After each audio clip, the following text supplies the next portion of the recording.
और कोई काम करो, सब्जी बेचो, दिहाड़ी करो, मजदूरी करो, ईंट भट्टे का काम करो, पर ड्राइवरी मत करो। क्योंकि ड्राइवरी करोगे तो कोई ना कोई आपको आके सताएगा और कोई ना कोई आके माँ बहन को गाली देगा। एक ड्राइवर की माँ बहन नहीं होती क्या? उसकी माँ को दर्द नहीं होता? अपने बेटे को दर्द नहीं होता? उसकी बीवी को दर्द नहीं होता कि मेरे पति को गाली मिल रही है? तो ये बहुत देश में दुर्भाग्य। कम से कम एक देश के ड्राइवर के बारे में विश्लेषण तो करें। पर कोई भी एमपी, एमएलए, संसद, विधायक देश के ड्राइवर के बारे में कोई भी सोचने के लिए राजी नहीं है। राजनेता या नेता है, कम से कम पार्लियामेंट में चर्चा तो करें, आवाज तो उठाओ। सिर्फ एक आवाज दबाने के लिए या तो ये मुस्लिम है, या तो इसको हिंदू मुसलमान से जोड़ देंगे, या तो इसको आतंकवादी से जोड़ देंगे, या मिला ये नाराज हो गया।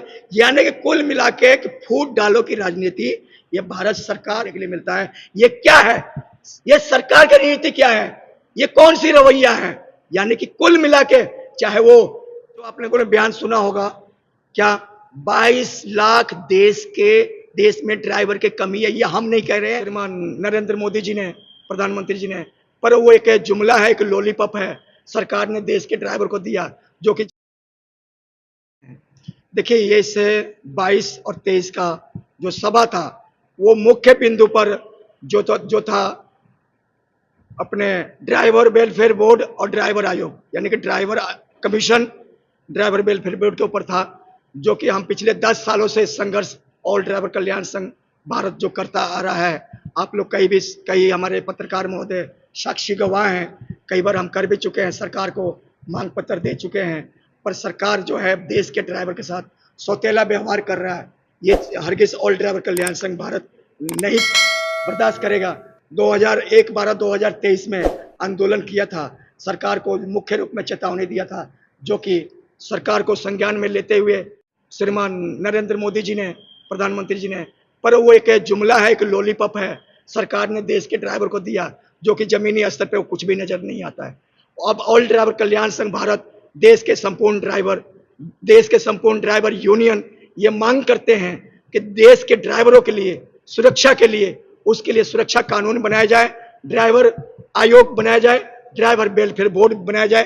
अन्यथा आने वाले टाइम में हमारी संघर्ष और भी तेजी के साथ, अभी जो देख रहे हैं ये मेन अधिकारी है, अभी जनरल नहीं है, ये सिर्फ मेन जो हमारे अध्यक्ष, उपाध्यक्ष, ब्लॉक प्रधान, मीडिया प्रभारी, प्रदेश अध्यक्ष है। ये अभी तो जनता में जब खलबली जब मचेगी, फिर सरकार हमें या देश के ड्राइवर को गुनहगार ना बनाए। अन्यथा ये किसी प्रकार से अगर देश के क्षति पहुंचती है तो उसका जिम्मेदार सरकार या भारत सरकार या राज्य सरकार है। तो अगर देखा जाए तो पूरे भारतवर्ष में देखा जाए 5 करोड़ से ज्यादा ड्राइवर हैं जो इस देश की गाड़ी को चला रहे हैं। देखा जाए चाहे सरकारी हो या गैर सरकारी संस्थाएं हैं जो काम कर रही है, मगर अभी तक ड्राइवरों के हक में कोई फैसला नहीं लिया गया। इसका दोषी किसको मानते हैं, संस्थाओं को या सरकार को पॉलिटिशियन को मैं मानता हूं। आपने अभी ये बहुत बड़ा आपका महत्वपूर्ण क्वेश्चन है कि आपने जो आंकड़े दिए हैं, आपने ये भी सुना होगा सोशल मीडिया पर जो हमारे सोशल मीडिया पर जो आप लोगों ने बयान सुना होगा, क्या 22 लाख देश में ड्राइवर की कमी है। ये हम नहीं कह रहे हैं, देश के ट्रांसपोर्ट मंत्री भारत सरकार नितिन गडकरी कह रहे हैं। देश में 22 लाख ड्राइवर की कमी, किल्लत आ चुकी है। ये कमी सीधा सरकार की है। अब इस व्यवसाय से लोग भाग रहे हैं, या तो इससे पीछा छुड़ा रहे हैं, या तो फॉरेन कंट्री में पलायन कर रहे हैं। क्योंकि भारत में जो ड्राइवरी करेगा उसको यानी कि किसी न किसी करप्शन या किसी न किसी कानून के द्वारा उनको सताए जाना, या कोई पॉलिसी नहीं होना, कोई रूल नहीं होना, कोई नियम नहीं होना, कोई सैलरी नहीं होना, कोई मुआवजा नहीं होना, कोई विश्राम घर नहीं होना, किसी भी प्रकार से जो है भारत सरकार में आजादी के 78 साल हो गए। भारत सरकार हो या राज्य सरकार हो, आजादी के 78 साल बीत गए।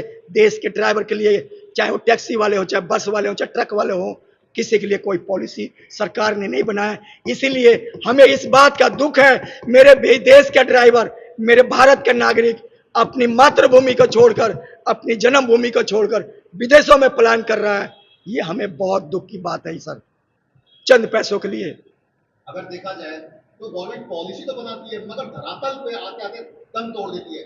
जैसे आपने कहा ड्राइवर आयोग और कि जो हम मांग कर रहे हैं ड्राइवर आयोग का अगर बनता है तो उसमें जो कमेटी बनाई जाएगी उसको कैसे देखा जाए? सर ड्राइवर आयोग आपने कहा कमेटी बनाई गई तो कैसा देखा जाए? मीन्स देखिए सर, ये सरकार की जिम्मेदारी है। अगर हमारे पास जमीन होगा तो हम मकान 2 मंजिला बनाएंगे या 10 मंजिला बनाएंगे, वो तो बात की बातें है। पर मेन मकसद है कि हमारा यानी कि जमीन होना चाहिए। जमीन होगा तो हम 2 मिनट में संशोधन करेंगे, 2 मिनट में बैठ कर भैया ये इसमें कमरा बनाओ, इसमें ऐसा करो, इसमें हमारे को भी लो या हमारे संगठन को भी लो या ड्राइवर यूनियन को लो। मुख्य भूमिका है कि ड्राइवर एक देश के जो प्रधानमंत्री है या देश के जो पॉलिटिशियन है, देश के जो राजनेता या नेता हैं, कम से कम पार्लियामेंट में चर्चा तो करें, आवाज तो उठाएं, कम से कम एक देश के ड्राइवर के बारे में विश्लेषण तो करें। पर कोई भी एमपी, एमएलए, सांसद, विधायक देश के ड्राइवर के बारे में कोई भी सोचने के लिए राजी नहीं है। हालांकि उनके बच्चों को स्कूल पहुंचाने वाला एक ड्राइवर है, उनकी माता पिता को धार्मिक स्थल के यात्रा कराने वाला एक ड्राइवर है, उनके घर में दूध पहुंचाने वाला एक ड्राइवर है। तो फिर भी मुझे समझ में नहीं आ रहा है ये भारत सरकार देश के ड्राइवर के साथ सौतेला व्यवहार क्यों ऐसे कर रही है। जब ये कानून आया था 2022 में, जिसमें ड्राइवरों में खलबली मची थी कि अगर कोई एक्सीडेंट हो जाता है तो उसका जिम्मेदार ड्राइवर ठहराया जाएगा, कई यूनियंस ने, कई ऑर्गेनाइजेशन ने इसका विरोध भी किया और मांग सड़कों तक पे आ गई। मगर उसके बावजूद कई एजेंसियां, कई ड्राइवरों की यूनियन जाकर सरकार से मिलती है और मामला ठंडे बस्ते में चला जाता है। आज सर कई कमियां, जिसमें माननीय हमारे जो सड़क परिवहन राज्य मंत्री नितिन गडकरी जी, उन्होंने इसमें संशोधन भी किया, मगर आज वो मामला दब कर रह गया। क्या इसमें कहीं ना कहीं ड्राइवर यूनियन की कमियां नहीं है? सर ये बहुत बढ़िया आपने सवाल किया कि ड्राइवर यूनियन को कमी नहीं, क्योंकि या तो इस देश में ऐसे कानून बना दिए भारत सरकार ने, आप सरकार के खिलाफ बोलोगे, सिस्टम के खिलाफ बोलोगे तो देशद्रोही, या तो आपको तिहाड़ जेल भेज दिया जाएगा किसी न किसी अपराध में। आज भारत का नागरिक, भारत का ड्राइवर सरकारों के खिलाफ, भ्रष्ट सिस्टम के खिलाफ बोलने से पहले ना 4 बार सोचता है, मैं सरकार के ऊपर अपने भ्रष्ट सिस्टम के खिलाफ बोल रहा हूं, क्योंकि वो सरकारें जो हैं गरीब की आवाज को और मजलूम की आवाज को दबा के रख देती हैं, ना कि उसको उठाने देती हैं। आप देखते होंगे पहले, सीधी सीधी बात करें, पहले एक आदमी मंजूरी जंतर मंतर पर सारा दिन के लेता था, अब एक आदमी को सिर्फ 3 घंटे के लिए मिलता है, 2 घंटे के लिए मिलता है। ये क्या है? ये सरकार की नीति क्या है? ये कौन सी रवैया है? यानी कि कुल मिला के, चाहे वो कोई भी हो, चाहे आप ही हो, जैसे हमारे बहुत सारे पत्रकार भाइयों के भी मैं मुद्दा देखता रहता हूं, पत्रकार भाई भी हमारे दुखी हैं। क्या एक पत्रकार जो जनता की आवाज उठाता है, वही पत्रकार को एक दिन जंतर मंतर पर अपने हक के लिए जाना पड़ता है, वो भी मैच 3 घंटे के लिए? क्या ये देश के कानून क्या है? I don't know. ये देश क्या चाहते हैं, देश के प्रधानमंत्री क्या चाहते हैं, हमें समझ में नहीं आता सर। अगर बात की जाए, अगर सभी ड्राइवर, देश की जितनी यूनियंस हैं, जो अगर एक हो जाए तो कहीं ना कहीं सरकार को आपकी बात सुननी होगी और ये सर लाना ही पड़ेगा। तो कहीं ना कहीं यूनियंस की जो है आपस में एकता ना होने का कारण सर सब मैं जवाब देना चाहूंगा। पहली बात तो ड्राइवर यूनियन को इकट्ठा नहीं होने देती है सरकार। आपको कोई ना कोई बीच में सरकारी एजेंट या कोई पॉलिटिशियन शामिल कर देगी ताकि यूनियन इकट्ठे ना हो जाए। और दूसरा, यूनियन इकट्ठे नहीं होने के कारण, जैसे ये टैक्सी वाला भाई है तो इसके लिए अलग फॉर्मूला निकाल देंगे, ये ट्रक वाला भाई है इसका अलग फॉर्मूला निकाल देंगे। अब क्या होता है, ये संतुष्ट हो गया कि मेरे को सरकार ने ये दे दिया, लॉलीपॉप दे दिया सरकार ने, अब इसको नहीं मिला, ये नाराज हो गया।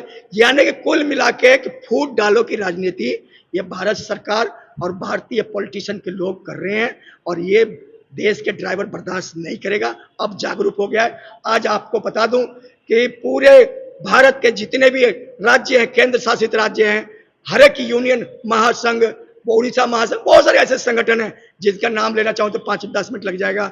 बहुत सारे बड़े बड़े संगठन जो है आज दिल्ली जंतर मंतर पाए, उन्हीं मुद्दों पर लेकर आने वाले टाइम में जो, या तो भारत स्टीयरिंग छोड़ो अभियान, यानी कि गाड़ी छोड़ो अपने घर घर जाओ, हम हिंसा पर नहीं चाहते हैं।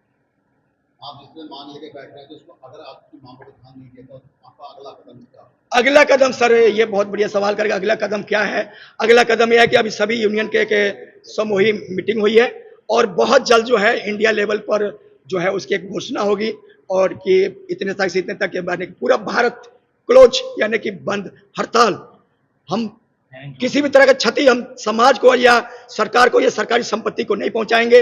हमारा मकसद है गाड़ियां खड़ी करो, अपने अपने घर जाओ और कोई काम करो, सब्जी बेचो, दिहाड़ी करो, मजदूरी करो, ईंट भट्टे का काम करो, पर ड्राइवरी मत करो, क्योंकि ड्राइवरी करोगे तो कोई ना कोई आपको आके सताएगा और कोई ना कोई आके माँ बहन को गाली देगा। एक ड्राइवर की माँ बहन नहीं होती क्या? उसकी माँ को दर्द नहीं होता? अपने बेटे को दर्द नहीं होता? उसकी बीवी को दर्द नहीं होता कि मेरे पति को गाली मिल रही है?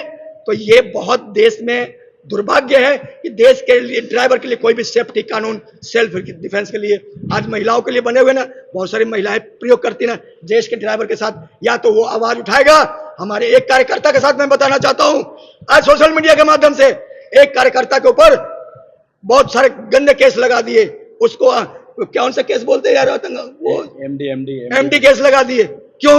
सिर्फ एक आवाज दबाने के लिए। या तो ये मुस्लिम है, या तो इसको हिंदू मुसलमान से जोड़ देंगे, या तो इसको आतंकवादी से जोड़ देंगे, या कोई किसी न किसी आरोप में फंसा देंगे। क्या इस देश में ड्राइवर होना अपराधी है क्या? मैं पूछना चाहता हूं मीडिया के माध्यम से, क्या भारत में टैक्सी चलाना अपराधी है क्या? क्या बस चलाना अपराधी है क्या? क्या ट्रक चलाना अपराधी है क्या? क्या देश के नागरिक की सेवा करना हम अपराधी है क्या? एक सोचने का विषय है, एक जानने का विषय है आप सभी के लिए।